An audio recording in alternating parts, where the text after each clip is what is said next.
So he asked me to just re-mention something I was just chatting about, and there's a gentleman who grew up in New Jersey under the tutelage of an Apache warrior. His name's Tom Brown Jr. You may have heard of him.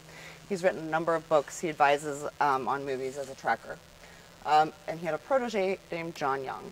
John Young started a school out west, and it's Tracker Awareness School. And he released some really cool naturalist stuff, and one of them is called Understanding Bird Language. And so they've theorized, and it's true, I've done this with groups, birds will alarm. Like we just heard, there's a cardinal up here that was like, chip, chip, chip, chip, chip, as we were walking over here. And it was yelling, it was like telling everybody else there's predators. And they alarm to any predator, cats, canines, humans. They won't bother with deer because deer don't care. But so if you go into a woods and you sit, the way you can really observe wildlife is you sit quietly for 20 minutes. Don't move. Don't move. 20 minutes. If you do it for 20 minutes, you will hear, like when you sit down, I don't really hear any birds right now, but if we quietly sat down and didn't move, they'd be everywhere. The voles will start to go out once the birds relax. And so you'll start to see some of the more shy creatures if the birds are relaxed and telling everybody in the woods that it's okay. They're like an alarm system. And so they alarm like a telegraph. And John's shown that in a quiet woods, bird alarm ahead of a predator can reach 2 miles ahead. And so that's amazing to think of the effect. I mean, I take my dog with me in the woods. I never see anything, ever.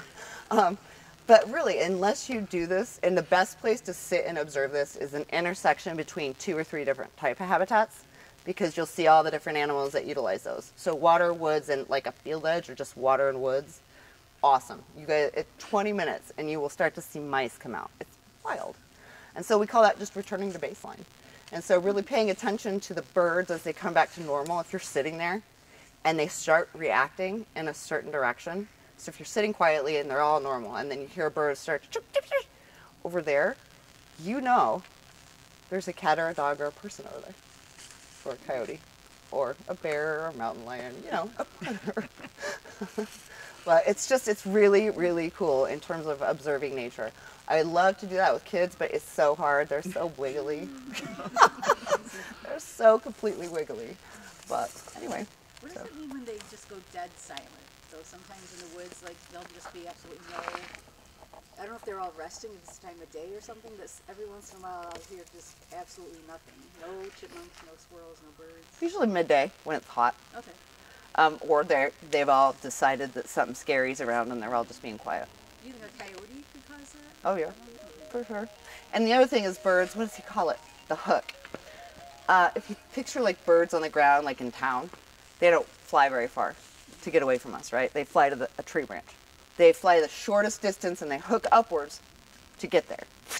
It's real predictable. And so you can get an idea also of the height of their threat. If they just hook up a little bit, like if they land up here, you're looking at maybe like a marten that doesn't climb or jump. But you know, if they get yelling, that's an alarm. You know, if they get up higher, you know, it's because they get as high as they think they need to get so the predator can't get to them. It's just so interesting. Birds, I'm not an ornithologist because I can't see them. I have terrible eyesight and it's frustrating. But that kind of stuff is cool to me because I don't have to see them. I knew a guy who could imitate that funny buzzing chirp that chickadees make when you disturb their territory, and it attracts other birds that want to come and see. It's called pishing.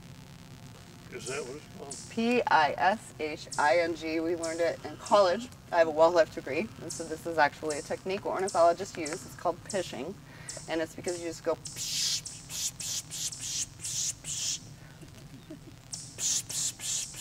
If we're quiet and I do that, that bird will climb to this tree to see what I'm doing.